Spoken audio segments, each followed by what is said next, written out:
Hey everyone, and welcome back. We're diving into a topic today that is really close to my heart, and that's Syria.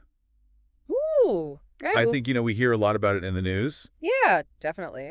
but we rarely get, the full picture. It's a very complex situation. Exactly. So we're going to kind of try to take a step back and look at the long history of Syria Right, going way back. and kind of try to understand how it became the divided nation that we know today. Yeah, I think that's important for context, Yeah, absolutely. understanding where things came from. So to start, I think, just geographically, Syria is in this fascinating region called the Levant. Right. It's basically like the Eastern Mediterranean. Yeah, the Eastern Med. And it's been this crossroads Yeah. for civilizations. Oh, yeah, for millennia, like going way back. For thousands of years. Yeah, empires, trade routes. Religion all passing through. Right, all leaving their mark. Yeah, which makes understanding Syria today all the more, Yeah. complex and Yeah, it's a tapestry of influences. It's really incredible. and one thing that I always found like really difficult to wrap my head around was like all the different religious groups in Syria. Oh, yeah. Like, obviously we hear about Sunni and Shia Muslims, The main branches. Right. but in Syria it gets even more kind of nuanced than that. Right. Can you maybe walk us through some of those groups? So we'll start with the basics, right? Sunni and Shia Muslims, like you said, they're the two largest branches of Islam, Mm-hmm. and they both revere the Prophet Muhammad, Okay. but they have different views on who should have succeeded him as the leader of the Muslim community. So that's like the main dividing line. That's the big one, yeah. Gotcha. So Sunni Muslims believe that leadership should pass through a line of qualified scholars, Okay. whereas Shia Muslims believe that it should have stayed within the Prophet's family, Okay. starting with his cousin and son-in-law, Ali. Ali. Okay. So that's like the real basic distinction. That's the basic difference. Okay. But then you have other groups in Syria, like you mentioned. Like the Alawites. Right, the Alawites. Yeah. They're often described as an offshoot of Shia Islam, Yeah. but they have their own unique set of beliefs and practices. So even within Shia, there's kind of like subsects. Exactly. There's diversity within the diversity. Got it. So you have this real mix of different groups. Right. And historically, under Ottoman rule, which lasted for centuries, Okay. these communities coexisted relatively peacefully. Yeah. I mean, it wasn't always perfect. Sure. There were tensions, of course, Mhm. but you had this intricate tapestry of religious and cultural identities. So it sounds like things were pretty, you know, diverse but stable for a long time. Relatively, yeah, for centuries. So when does that start to change? Things get really interesting with the arrival of the French in the early 20th century. Ah, the French Yeah, colonialism. exactly. That's a major turning point in Syrian history. So this is after World War I. Right after the Ottoman Empire collapsed, Okay. Syria became a French mandate. A mandate. Yeah, basically a territory under French control. Gotcha. And they were supposed to like help Syria, I guess, become independent eventually. That was the idea in theory, but the reality was much more complicated.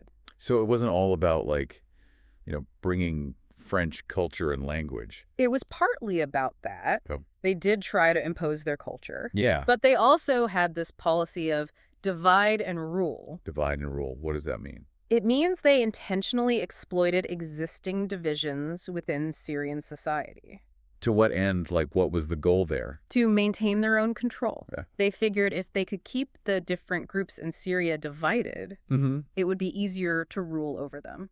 So it's like that old saying, united we stand, divided we fall. Exactly. But they flipped it on its head. Yeah, they use it to their advantage. Interesting. And how did they actually do that? Like, how did they divide people? Well, they favored certain minority groups, like the Alawites and Christians, Okay. giving them privileged positions in the military and administration.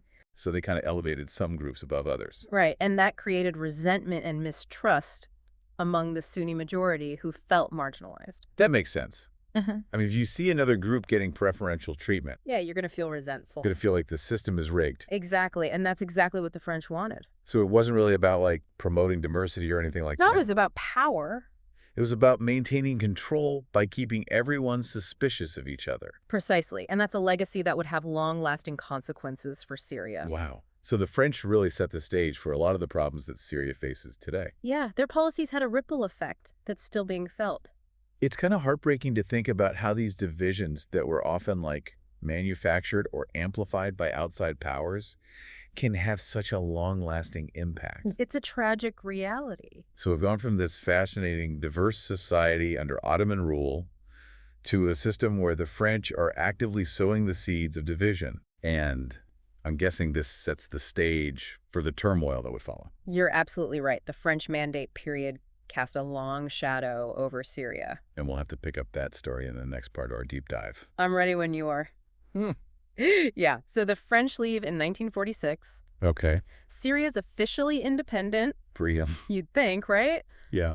But things don't exactly calm down. All that resentment, all that mistrust. Right, from the French kind of messing things up. Exactly. It doesn't just vanish overnight. Right, it's like a wound that hasn't healed. Yeah, a very deep wound, and it festers. So what happened? Like, does Syria fall apart immediately? Not immediately, but it's definitely unstable. Right. There are coups, counter-coups. Wow. Different groups vying for power. Sounds chaotic. It was extremely chaotic. And I guess those divisions that the French exploited. Right. They come back to haunt Syria. They make it harder to, like, build a united country. Exactly. Unity is really fragile at this point. And this is where the Assad regime comes in, right? You got it. Hafez al-Assad takes power in 1970. Assad. He was an Alawite military officer. Okay, so from one of those minority groups that the French had favored. Exactly. And he promises stability. That's what everyone wants at this point, right? Yeah, absolutely. People are tired of the chaos. But how does he actually achieve stability? Well, he consolidates his power. Okay. But he does it by playing on those same divisions. Oh, no, so he's using the French playbook. In a way, yeah, he favors Alawites in the military and intelligence services. Just like the French did. It's a familiar pattern, unfortunately. So the Sunni majority are once again feeling marginalized. And resentful. And this creates a system where loyalty to the regime becomes paramount. It's about survival at this point. If you're not with Assad, you're against him. Pretty much. And that sounds like a recipe for more oppression. It was a very oppressive regime. Can you give us some specific examples? Like, what was it like to live under Assad?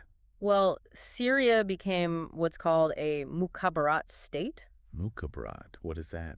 Basically, it means the intelligence services have their fingers in everything. Oh, wow. They're watching everyone, listening to everything. So like Big Brother. Yeah, kind of like that. So people are living in fear. Constant fear of saying or doing the wrong thing. That sounds terrifying. It was a very controlled environment. And did this Mukhabarat system stay in place after Hafez al-Assad died? Yeah, his son Bashar al-Assad inherited the presidency in 2000. So like a family dynasty. Exactly. And Bashar was no different from his father. Not really. He continued the same policies. More oppression, more control. Sadly, yes. So then we get to 2011, the Arab Spring. Right. That was a pivotal moment for the entire region. Absolutely all these uprisings demanding democracy and freedom. And Syria was no exception. People took to the streets. Demanding change. But the Assad regime didn't respond peacefully. Oh, I bet they didn't. They were all about control. Exactly. They cracked down hard. Protests met with violence. For brutal violence. The rest, torture. The whole 9 yards. So they basically tried to crush the uprising. They did, but it backfired. How so? It pushed people to take up arms. The peaceful protests turned violent. It was inevitable at that point. And that's how the Civil War started. That's the tragic turning point. Wow, so we've gone from French colonialism to a post-colonial power struggle, to the rise of the Assad regime, to a devastating civil war. It's a lot to process, I know. It is. It's really heavy. Yeah. But amidst all this darkness, Yeah. is there any hope for Syria? Hope is a complicated thing in this context. I understand. But the Syrian people are incredibly resilient. They've been through so much. And yet, they haven't given up. That's inspiring. It's a testament to the human spirit. It's really heavy stuff. Right. But, you know, it's interesting thinking back to what you were saying earlier about, you know, the different groups in Syria and how they've interacted over time. Yeah. I remember you mentioned that story about the Muslim insurgents protecting the Christian and Jewish neighborhoods. During the uprising against the French? Yeah, in 1925. Yeah. And that always kind of stuck with me because it seems to suggest that, you know, this whole narrative of inevitable sectarian conflict in Syria, which is kind of what the French pushed. They definitely benefited from that narrative. Yeah, and what the Assads later exploited. Right, they used it to their advantage. That maybe that's not the whole story. Yeah, it's a much more complex reality. Like there were moments when Syrians, regardless of their religion, actually came together. Yeah, they showed solidarity across those sectarian lines. Exactly. And it makes you wonder, like, what if things had been different? It's a big question. What if the French hadn't implemented those divide and rule policies? What if they'd actually focused on fostering unity instead of exploiting differences? Right. Could Syria have developed a stronger national identity? It's possible. One that actually transcended those sectarian lines. It's a tantalizing thought. It really is. It's like this glimpse of what could have been. Yeah. A lost opportunity, perhaps? It makes you think about the long-term consequences. Yeah, the ripple effects. Of those colonial decisions. Mm. It's like they planted a time bomb. That's a good analogy. That keeps exploding. Even today. Wow. Well, this deep dive has been a real eye-opener for me. Me too. We've gone from this ancient crossroads of civilizations to a nation fractured by colonial meddling, right, and then plunged into decades of authoritarian rule. And a brutal civil war. It's a lot to take in. Yeah, it's a heavy story. It is, but, you know, I think it's important to remember that Syria's story isn't over. Right. The Syrian people have endured so much. They have shown incredible resilience. But they haven't given up hope. And that's something to hold on to. Absolutely. So to everyone listening, thank you for joining us on this deep dive into Syria's complex and often heartbreaking history. Thanks for having me. It's been a pleasure. And I encourage you to keep exploring, keep learning, and keep asking those tough questions, because understanding the past is often the key to shaping a better future. Well said.